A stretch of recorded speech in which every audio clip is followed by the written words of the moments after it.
నాగార్జున గారు దాదాపు 11 ఏళ్ళండి ఈ రోజుతో భూ సమీకరణ మొదలయ్యి 3 రైతులు భూములు ఇవ్వడంతో రాజధాని ప్రక్రియ ముందుకు పడి 11 ఏళ్ళు. ఈ 11 ఏళ్లలో ఏం జరిగింది అమరావతిలో అనంటే మధ్యలో మా వైఎస్ఆర్సీపీ గవర్నమెంట్ కూడా వచ్చింది. అంతకుముందు చంద్రబాబు నాయుడు గారు 2015లో భూ సమీకరణకు శ్రీకారం చుట్టడం మొదలుపెట్టినప్పటి నుంచి ఇప్పుడు మళ్ళీ 18 నెలల కాలం, మధ్యలో వైఎస్ఆర్సీపీ ఒక 5 ఏళ్ల కాలం, ఇవన్నీ ఉన్నాయి. కానీ డైరెక్ట్ క్వశ్చన్ ఏంటంటే అమరావతికి ఈ రోజుకి ఇదే స్థితిలో ఉండడానికి అసలు విలన్ ఎవరు అంటే ఏం చెప్తారు? సాక్షి టీవీ ప్రేక్షకులకి ముందుగా నా నమస్కారాలండి. అందులో ప్యానెల్లో ఉన్నటువంటి పెద్దలు ప్రొఫెసర్ గారికి కూడా నా నమస్కారాలు. సరే, మీకు ఒక చిన్న విషయం చెబుతాను వినండి సార్. ఇప్పుడు ఆంధ్రప్రదేశ్ రాష్ట్రంలో ఒక రాజధాని అమరావతి ఉండాలని సుమారుగా 53,748 ఎకరాలు చంద్రబాబు నాయుడు గారు తీసుకున్నారు. దీనికి సంబంధించి ఒక 26,896 మంది రైతుల దగ్గర నుండి 34,200 ఎకరాలు సేకరించారు. 4,300 ఎకరాలు సమీకరించారు. సమీకరించి చంద్రబాబు నాయుడు గారు ఏం చెప్పారంటే, అయ్యా డిసెంబర్ 8, 2015 ఆ టైం కల్లా అమరావతి సిటీ ఫేజ్ 1 పూర్తి చేస్తామని ఒక జీవో ఇచ్చాడు. ఇది జీవో రొటీన్ నెంబర్ 770. ఈ జీవో ఇచ్చి, అయ్యా నేను సుమారుగా 52,548 కోట్ల రూపాయలు ఫేజ్ 1కి ఖర్చు పెట్టి మీ అందరికీ 63,410 ఫ్లాట్లు మీకు ఇచ్చేస్తాం. దాంట్లో రెసిడెన్షియల్ ఫ్లాట్స్ ఒక 37,000, కమర్షియల్ ఫ్లాట్స్ ఒక 25,000 అన్నారు. చంద్రబాబు నాయుడు గారు దిగిపోయే నాటికి ఆయన ఖర్చు పెట్టింది 410 కోట్లండి. రైతులకి ఇచ్చేటువంటి రిటర్నబుల్ ఫ్లాట్స్కి ఆయన ఖర్చు పెట్టింది 410 కోట్లు. అంటే తను చేసినటువంటి అంచనాలో 2.66% మాత్రమే చంద్రబాబు నాయుడు గారు ఖర్చు పెట్టారు. ఇది చంద్రబాబు నాయుడు గారు తనకు తాను ప్రాధాన్యతగా అమరావతి తప్పితే నాకు ఏమీ లేదు, వేరే ప్రాధాన్యత అని చంద్రబాబు నాయుడు గారి యొక్క కలల ప్రాజెక్టుకి ఆయన 5 ఏళ్లలో ఖర్చు పెట్టినటువంటి డబ్బులు 410 కోట్ల రూపాయలు. ఇప్పుడు చెప్పండి సార్, చంద్రబాబు నాయుడు గారు మోసం చేశారా, అమరావతి రైతుల్ని జగన్మోహన్ రెడ్డి గారు మోసం చేశారా?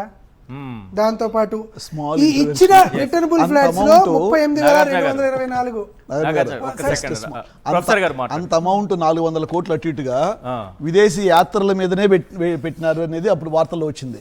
ఇది అమరావతి పేరుతో దాదాపు 14 ఏ దేశంలో ఎలాగ నిర్మించారు ఆ క్యాపిటల్స్ చూసుకొని రావడం కోసం దాదాపు 400 కోట్లు ఖర్చు పెట్టినారని ఇప్పుడు వార్తలు వచ్చినాయి.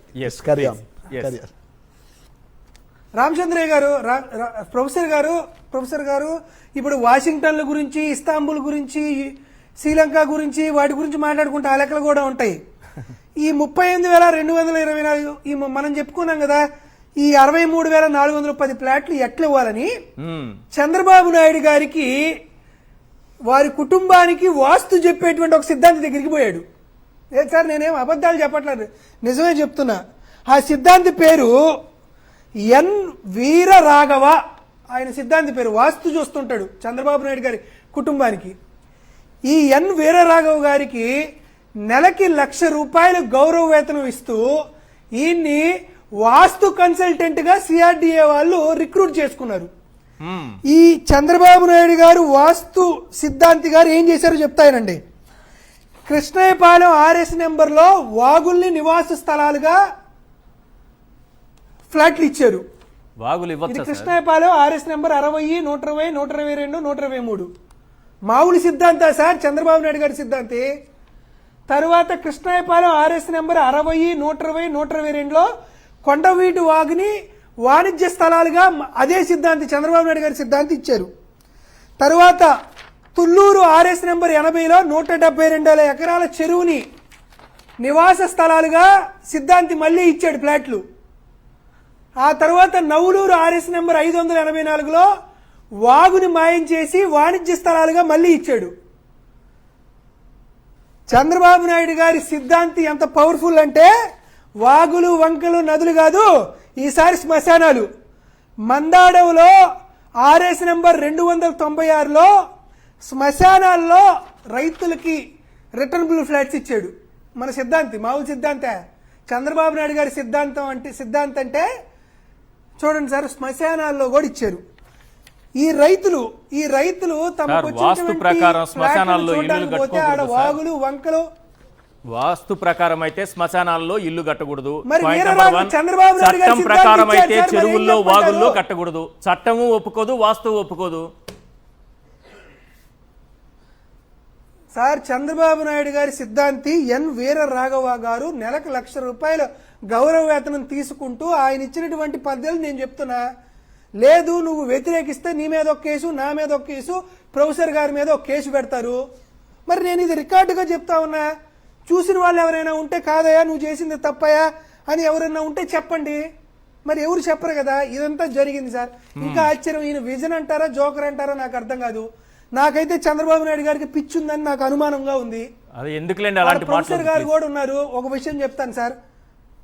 లేదు సార్ నేను చెప్తాను. భారతదేశంలో అత్యంత రద్దీగా ఉండేటువంటి railway station Howrah railway station sir.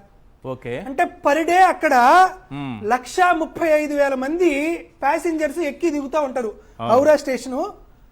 దాంట్లో 23 ప్లాట్ఫామ్స్ ఉన్నాయి, 86 ఎకరాలు. సో అది హౌరా స్టేషన్ పెద్దది. చంద్రబాబు నాయుడు గారు అమరావతిలో 1,500 ఎకరాల్లో రైల్వే స్టేషన్ పెడతా అంటున్నాడు సార్. మరి ఏం చెప్పమంటారు? మనం మనిషి అనుకోవాలా లేకపోతే విజన్ అనుకోవాలా? అంటే చంద్రబాబు నాయుడు గారు లెక్క ప్రకారం అమరావతి రైల్వే స్టేషన్ లో రైలు ఎక్కాలంటే ఆ రైల్వే స్టేషన్కి వెళ్ళి ఇంకో రైలు ఎక్కి మళ్ళీ ఆ రైలు ఎక్కాలి. రైల్వే స్టేషన్ లో రైలు ఎక్కడానికి రైలు ఎక్కాలా? కట్ చేస్తే 3 లక్షల మంది.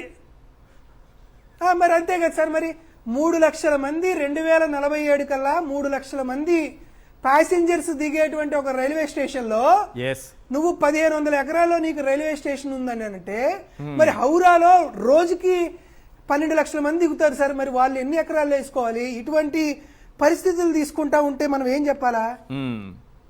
సో ఇటువంటి ఎన్నో రకాలైనటువంటి దోపిడీలు, దౌర్జన్యాలు, దాష్టికాలు వీటన్నిటిలో జరుగుతుంది సార్.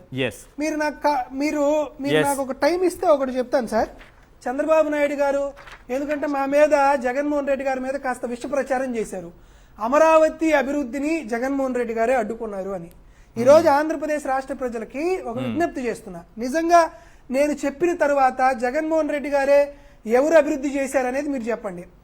చంద్రబాబు నాయుడు గారు పెన్షన్లు అంటే భూములు ఇచ్చినటువంటి రైతులకి పెన్షన్లు ఇచ్చారు కదా. చంద్రబాబు నాయుడు గారు భూములు ఇచ్చిన రైతులకి 286 కోట్ల రూపాయలు పెన్షన్ ఇస్తే జగన్మోహన్ రెడ్డి గారు 313 కోట్ల రూపాయలు పెన్షన్ ఇచ్చాడు. చెప్పండి సార్ ఎవరు సార్ అభివృద్ధి చేసింది? దాంతోపాటు కౌలు చంద్రబాబు నాయుడు గారు 790 కోట్ల రూపాయలు కౌలు రైతులకు ఇస్తే జగన్మోహన్ రెడ్డి గారు 1,092 కోట్ల రూపాయలు కౌలు ఇచ్చాడు. సార్ ఎవరు సార్ చెప్పింది ఏ అమరావతిని డెవలప్ చేసింది?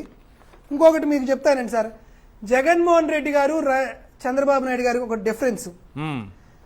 చంద్రబాబు నాయుడు గారు 5,674 కోట్ల రూపాయలు 5 ఏళ్ల కాలంలో అమరావతి కోసం కష్టపెడితే దాంట్లో 5,305 కోట్ల రూపాయలు అప్పులు తీసుకొచ్చాడు. ఇక్కడ ఆశ్చర్యకర విషయం చెప్తాను సార్. సార్ ఇప్పుడు మీరు, నేను, ప్రొఫెసర్ గారు ముగ్గురం కలిసి హోటల్కి వెళ్ళాం సార్, భోజనం చేశాం. అవును. ఆ భోజనానికి అయినటువంటి ఖర్చు నాగార్జున యాదవ్ గా నేను డబ్బులు ఇచ్చా. ఇప్పుడు చెప్పండి సార్, మీ ముగ్గురికి భోజనం పెట్టింది ఎవరు? నాగార్జున యాదవా లేకపోతే పిలిచిన ఈశ్వర్ గారా? మీరే, బిల్ మీదే కాబట్టి మీరు ఖర్చు పెట్టారు కాబట్టి మీదే అది. పిలిచింది మీరు.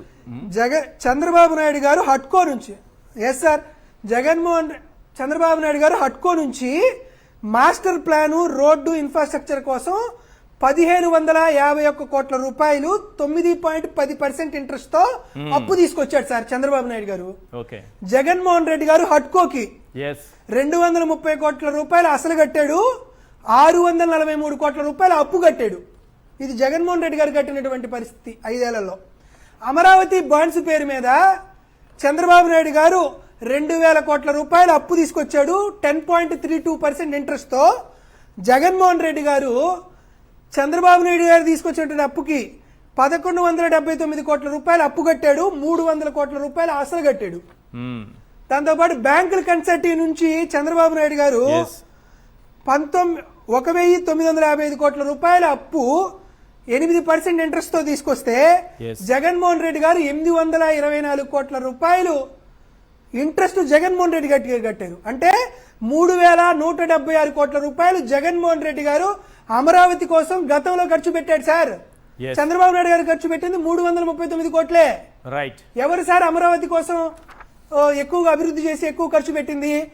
ఎందుకు జగన్మోహన్ రెడ్డి గారు ఫైనాన్షియల్ ఫీజిబిలిటీ అమరావతి అవ్వదు అని అంటే చంద్రబాబు నాయుడు గారు 5,335 కోట్ల రూపాయల అప్పు తీసుకొస్తే దానికి 5 ఏళ్లలో మనం కట్టినటువంటి వడ్డీ 2,646 కోట్లు.